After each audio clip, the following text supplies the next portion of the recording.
میں اپنی گفتگو کو مختصر کر رہا ہوں اور سمیٹتا ہوں گفتگو کو۔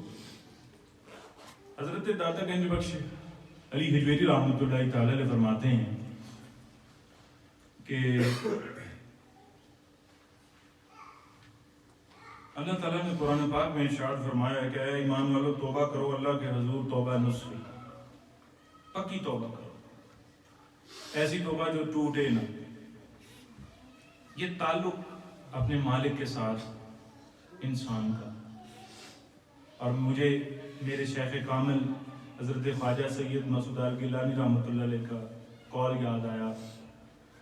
آپ کے پاس کوئی شخص آتا تھا نا تو آپ فرماتے تھے کہ یار جب رات کو لیٹ لیا کرو، لیٹو نا آرام کے لیے، اور کچھ نہ دن میں کر سکو تو کم از کم جب بستر پہ لیٹے تو توبہ استغفار کر لیا کرو۔ یہ توبہ استغفار ایسے ہے جس طرح مشین میں لوتھڑے کپڑے ڈالے اور صاف کر کے نکال دیا۔ تو اپنے تن کو من کو صاف کرتے رہو، یہ توبہ ایک ایسی چیز ہے۔ مگر توبہ کا تعلق اللہ عز و جل سے ہے کہ ہم جو انسان اس ہستی کے ساتھ تعلق کو اپنا لیتا ہے اس کی توبہ نصفی ہو جاتی ہے، کامل ہو جاتی ہے، وہ گناہوں کی طرف پھر اس کو قوت نہیں رہتی، ہمت نہیں رہتی۔ تو آپ اس بارے میں ارشاد فرماتے ہیں کہ قرآن پاک میں اللہ تعالیٰ فرماتا ہے اے ایمان والو اللہ کی طرف سب تاکہ تم فلاح پاؤ۔ توبہ کرو اے ایمان والو اللہ کی طرف سب تاکہ تم فلاح پاؤ۔ تو اس پہ حضور کائنات صلی اللہ علیہ وسلم کا ارشاد گرامی آپ نے نقل فرمایا۔ آپ نے فرمایا، حضور علیہ السلام نے ارشاد فرمایا کہ اللہ تعالیٰ کے نزدیک نوجوان توبہ کرنے والا، جو اللہ کے نزدیک نوجوان توبہ کرنے والے سے زیادہ محبوب اور کوئی چیز نہیں۔ آج کی نشست کا مقصد یہ تھا کہ نوجوان احباب کے ساتھ یہ چیز کو ذکر کیا۔ آپ کو پتہ ہے اس بات کا، مگر اللہ تعالیٰ نے بھی سورۃ رحمان میں ایک چیز کو بار بار ریپیٹ کیا ہے۔ انہوں کو پتہ ہے یہ انسان ہے، یہ ایک دفعہ بھی یاد نہیں رکھتے۔ اگر ہوتا تو پھر ایک دفعہ ہی کہتا کہ کس نعمت کو جھٹلاؤ گے، مگر اللہ عز و جل نے ہر نعمت کے بعد جن و انس کو مخاطب کر کے کہا کہ کدھر جاتے ہیں، یہ دیکھو یہ نعمت ہے، یہ مقام تمہارے لیے، یہ عظمت تمہارے لیے، یہ درجہ تمہارے لیے، یہ نعمتیں تمہارے لیے، یہ پھل تمہارے لیے، یہ زمینیں تمہارے لیے، مگر تمہیں بنایا میں نے صرف اپنے لیے، سبحان اللہ، اپنی عبادت کے لیے۔ اور میں نے عرض کی ہے، بزرگ فرماتے ہیں عبادت بغیر محبت اور پہچان کی ہو ہی نہیں سکتی۔ تو داتا صاحب رحمۃ اللہ علیہ فرماتے ہیں کہ نوجوان کی توبہ کرنا اللہ عز و جل کی بارگاہ میں اس سے زیادہ محبوب اور کوئی عمل نہیں، کہ نوجوان کی جو توبہ ہے اس کے ثمرات بہت زیادہ ہیں۔ کیونکہ اگر ایک نوجوان بدل جائے اس کے گھرانہ بدل جاتا ہے، اس کے احباب بدل جائیں گے۔ ایک شخص تھا تو کعبہ شریف کے غلاف سے لگا لپٹا اللہ عز و جل کی بارگاہ میں زار و قطار فریاد کرتا ہے، یا اللہ میرے دوستوں کو بخش دے، با ہدایت کر دے، با ولایت کر دے، میرے بہن بھائیوں کو با ولایت کر دے، با کردار اور با ہدایت کر دے۔ تو کسی گزرنے والے نے کہا یار یہ مقام تو اپنے لیے مانگنے کا ہے، تم اپنے دوستوں اور اپنے بھائیوں کے لیے مانگ رہے ہو۔ تو سمجھ نہیں آتی اس بات کی۔ ان کا آپ کی بات ٹھیک ہے، یہ اپنے لیے مانگنے کا مقام ہے، مگر جانا میں نے واپس انہی کے پاس ہے۔ اگر وہ با ہدایت ہوں گے تو ان کی صحبت میں رہ کے میں بھی با ہدایت ہوں گا، اگر وہ بے ہدایت ہوئے تو مجھے بھی بے ہدایت کر دیں گے۔ تو میری یہاں پہ دعائیں کارگر کیسے ثابت ہوں گی؟ پہلے تو ان کے لیے دعا کروں نا جن کے ساتھ میں رہتا ہوں، جن کی صحبت میں رہتا ہوں۔ اسی لیے کہا گیا ہے کہ صحبت اثر رکھتی ہے، اور نوجوان کی جو صحبت ہے اور اس کی جو توبہ ہے وہ اثر رکھتی ہے، کیونکہ وہ اس کے ساتھ بڑی دور تک مرتب ہوتے ہیں۔ اگر وہ بدلتا ہے، اگر وہ ہجرت کرتا ہے گناہوں سے نیکیوں کی طرف۔ ایک طویل روایت ہے جس میں حضرت داتا صاحب نے نقل کیا ہے، مگر مختصراً میں جو موضوع ہے اس کی طرف ہی رہوں گا۔ تو جبرائیل علیہ السلام عرض کرتے ہیں کہ جو اللہ سے ملنا پسند کرتا ہے اللہ بھی اس سے ملنا پسند کرتا ہے۔ جو اللہ سے ملنا پسند نہیں کرتا، اللہ بھی اس سے ملنا پسند نہیں کرتا. تو ساری زندگی ہم اپنی گزار بیٹھے، اور جس نے پیدا کیا اس کی طلب اور شدت دل میں نہ رکھی، تو پھر ایسی زندگی کا کیا؟ جس نے پیدا کیا، جس نے بڑا کیا، جس نے اس وقت میں بھی ہمیں سانس دی جس وقت میں ہم اپنے ہوش بھی نہیں سنبھال سکتے تھے، اس وقت میں بھی ہمیں ہوش میں لایا، تو ہم ایسے بے سرت ہو گئے ہیں کہ ہم ایسے سوئے ہوئے ہیں کہ جاگنے کا نام نہیں لیتے. اپنے خالق کے ساتھ وہ تعلق استوار نہیں کرنے کی کوشش کرتے. اور یہ بات بھی مجھے کہنے دیجیے، اکثر لوگ مجھ سے اس بات سے ناراض ہوتے ہیں، صوفیہ نے صرف قوالی نہیں سنی، صرف تسبیح نہیں کھڑکائی، انہوں نے عمل کیا ہے، انہوں نے کرداروں کو درست کیا ہے اور اپنے کردار سے تبلیغ کی ہے.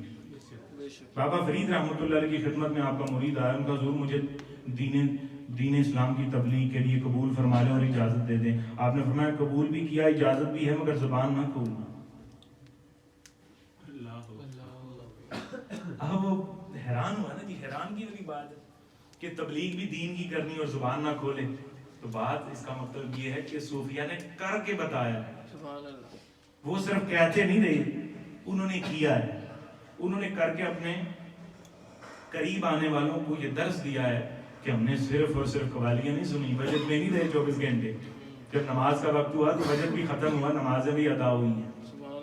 اور میرے اور آپ کے خواجہ غریب نواز رحمۃ اللہ علیہ، آپ کی شب روز کا طریقہ کیا تھا؟ جب صبح ہوتی تھی تو ایک قرآن پاک آپ ختم کیا کرتے تھے صبح میں، اور رات کو ایک قرآن پاک ختم کر کے آرام فرمایا کرتے تھے، اور ساری رات آپ کے حجرے سے ذکر کیا جاتا ہے. یہ کردار تو حضرت کا ہو، اور سارا دن مخلوق کے ساتھ آپ کے معاملات بھی ہوں، اور لنگر کے نظامات بھی ہوں، انتظامات بھی ہوں، اور پھر رات کو بھی وہ شہزادہ نہ سوئے. تو آپ سے لوگوں نے کہا کہ جی قطب الدین صاحب رحمۃ اللہ، آپ ان کو سمجھائیں، آپ کے شیخ بہت روتے ہیں. خواجہ معین الدین چشتی اجمیری رحمۃ اللہ علیہ روتے رہتے ہیں، روتے رہتے ہیں، روتے رہتے ہیں، اتنا بھی تو نہیں روتے. تو آپ جا کے خواجہ غریب نواز رحمۃ اللہ علیہ کے قدموں میں بیٹھتے ہیں اور بڑے ادب سے ان کے قدم کو دبانے لگتے ہیں. آپ عرض کرتے ہیں، یا حضور خواجہ غریب نواز رحمۃ اللہ علیہ، آپ کیوں روتے ہیں؟ آپ نے تو وہ کر دکھایا جو آج تک ہندوستان میں کوئی نہیں کر سکا. آپ نے ایک نگاہ لطف اٹھائی ہے، 90 لاکھ مسلمان کر دی ہیں. آپ کے لنگر کے لقمے پہ لاکھوں کروڑوں خاندان پک رہے ہیں، پل رہے ہیں. کس چیز کی کمی ہے؟ آپ اتنے خاندانوں کے ساتھ وابستہ ہیں. طلباء کو آپ نے زمینیں دے رکھی ہیں، مدرسے قائم ہیں، مسجدیں قائم ہیں، تعلیم و تدریس کا سلسلہ جاری ہے. بیواؤں یتیموں کے سر پہ آپ نے ہاتھ رکھا ہے. تو حضور آپ کا یہ گریہ کیسا ہے؟ سنیے گا پھر حضور کردار حضور خواجہ غریب نواز رحمۃ اللہ علیہ کا. تو آپ نے خواجہ قطب صاحب رحمۃ اللہ علیہ کو بغل گیر کی اور چیخ ماری. آپ نے فرمایا قطب الدین، جو تم نیکیاں کہتے ہو ٹھیک ہے، بجائے ہیں میرے پاس، مگر بارگاہ الہی میں اور بارگاہ رسالت میں پیش کرنے کے قابل نہیں ہے. جس کے شب و روز ایسے گزرتے ہوں اس کا کردار یہ ہے. تو ہم دو کو نیکیاں کر لیں ایسے سمجھتے ہیں کہ میں نے کو بہت بڑا کردار ادا کر دیا.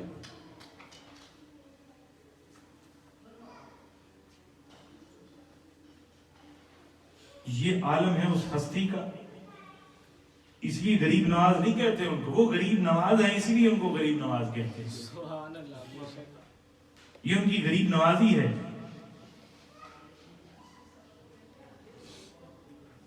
حضرت سلطان باہو رحمۃ اللہ علیہ فرماتے ہیں، جو شخص اللہ اور اس کے دل کا دیدار چاہتا ہے وہ فقر اختیار کرے، صوفیہ کی مجلس اختیار کرے، اور یہ اللہ کی خدمتوں میں بیٹھے اور وہ قرب کی منازل طے کرتا ہوا آگے بڑھے. حضرت سلطان باہو رحمۃ اللہ علیہ فرماتے ہیں اس حوالے سے کہ طالب مولا وہ ہے کہ جن کی عبادات اور جد و جہد کا مقصد، وہ مقصود جو ہے وہ صرف دیدار الہی ہے. اس کا قرب و سال یہ نہ تو دنیا کے طالب ہوتے ہیں نہ بہشت حضور، وہ قصور، وہ نعمت ہائے بہشت کے، وہ کوئی اور نعمت نہیں چاہتے. ان کا مقصد ذات حق تعالیٰ کا دیدار اور اس کی رضا کا حصول ہے. یہ اللہ عز و جل کی ذات کے طالب اور عاشق ہوتے ہیں. اس طلب کے لیے دونوں جہان بھی قربان کرنے پڑے تو یہ کر دیتے ہیں. دنیا و عقبہ کو ٹکرا کر ذات حق کے دیدار کے لیے ہمیشہ متمنی رہتے ہیں اور مخلوق کی خدمت کرتے رہتے ہیں اور خالق کی عبادت میں مصروف عمل رہتے ہیں. حضرت خواجہ غریب نواز رحمۃ اللہ علیہ فرماتے ہیں کہ جو سب سے اہم چیز جو انسان پہ فرض کی گئی تھی وہ اپنے مالک کی پہچان تھی. جس نے اس کو پیدا کیا اس کی پہچان تھی.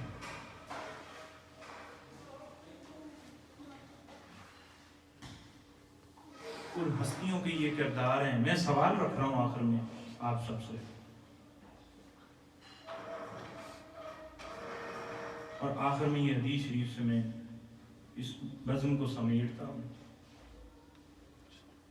حدیث شریف میں آتا ہے کامل مسلمان وہ ہے جس کے ہاتھ اور زبان سے دوسرے مسلمان محفوظ رہیں.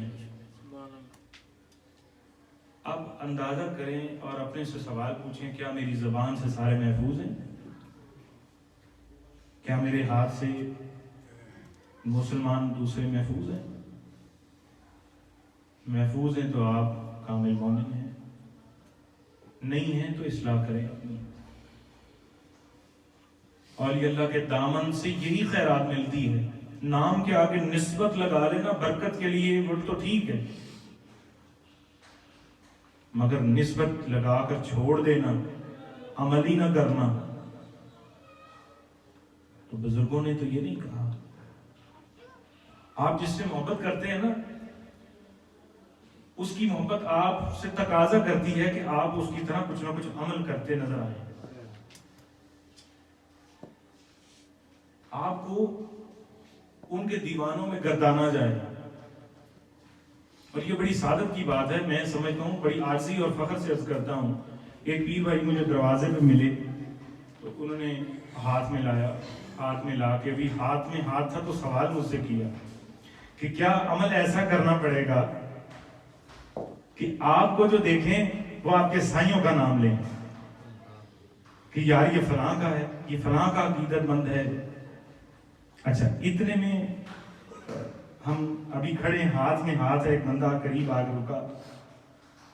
یہ میرے لیے اجازت میری تو میں نے آپ سے عرض کر دی ہے، میری اوقات تو کچھ بھی نہیں ہے. اچھا، وہ آ کے رکتا ہے ایک بائک والا، اس نے اپنی بائک بند کی اور عرض کر کے کہتا ہے مجھے مخاطب کر کے کہ حضور خواجہ غریب نواز رحمۃ اللہ علیہ کے دیوانے آپ ٹھیک ہیں؟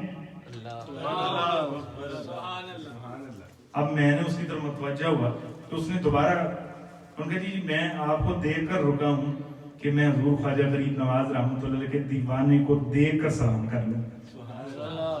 اچھا، اب وہ سوال کرنے والے کا ہاتھ میرے بھی ہاتھ میں تھا تو میری آنکھوں میں آنسو آ گئے. میں کہا جی سوال آپ نے کیا تھا، جواب ان کی طرف سے آیا کہ آپ کا کچھ نہ کچھ عمل تو ایسا ہو.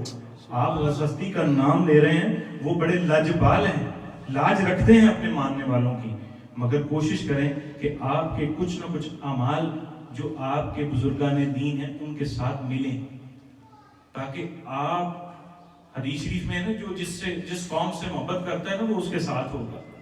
یہ محبت اسی قوم سے ہے. تو ان بزرگان دین کی تعلیمات کیا ہیں کہ ان بزرگان دین کی تعلیمات کو اپنایا جائے تاکہ کل کو جب اٹھیں تو ان کے سائے میں اٹھیں. تو اپنے کردار کو مضبوط کریں. جو آپ کو دیکھیں تو وہ کہیں یار یہ واقعی لگتا ہے کہ مسلمان ہے. اس کو کہنا نہ پڑے کہ آپ مسلمان ہیں، اس کو کہنا نہ پڑے کہ آپ مسلمان ہیں اور بزرگان دین کی تعلیمات پہ عمل کرنے والے. آپ اپنی نمازوں کی حفاظت کریں، یہ فرض ہے آپ پہ. اور بزرگان دین نے یہیں سے اپنے طریقت کی شریعت کی ترقی کی ہے اور اس کا ہی حکم دیا ہے. اور خواجہ غریب نواز رحمۃ اللہ علیہ فرماتے ہیں انسان کی ترقی اس کو معراج ہوتی ہی تب ہے جب وہ اس میں فرما برداری کر لیتا، نماز کو قائم کر دیتا. اور حضور خواجہ غریب نواز رحمۃ اللہ علیہ کا وصال بھی سجدے کی حالت میں ہوا، اور جب آپ نے پردہ فرمایا تو آپ کی پیشانی میں لکھا ہوا تھا ماں تفیح اللہ، حبیب اللہ ماں تفیح اللہ، کہ یہ حبیب نے ہماری محبت میں جان دی ہے. تو حضرت ہمیں بھی یہ کوشش کرنی چاہیے کہ ہم اس بارگاہ سے وہ خیرات لیں، وہ عمل لیں. تو حضرت خواجہ غریب نواز رحمۃ اللہ علیہ فرماتے ہیں کسی نے حضرت ابو بکر شبلی رحمۃ اللہ علیہ سے کہا کہ حضور آپ روتے رہتے ہیں، کس بات کا خوف ہے، کس بات کا ڈر ہے آپ کو؟ تو انہوں نے رو کر عرض کی دو چیزوں سے میں بڑا خوف کھاتا ہوں، دو چیزوں سے میں بڑا خوف کھاتا ہوں. ایک یہ کہ کہیں مجھے رد نہ کر دیا جائے، اللہ اکبر، اور دوسرا یہ کہ میری کی کرائی رد نہ کر دی جائے.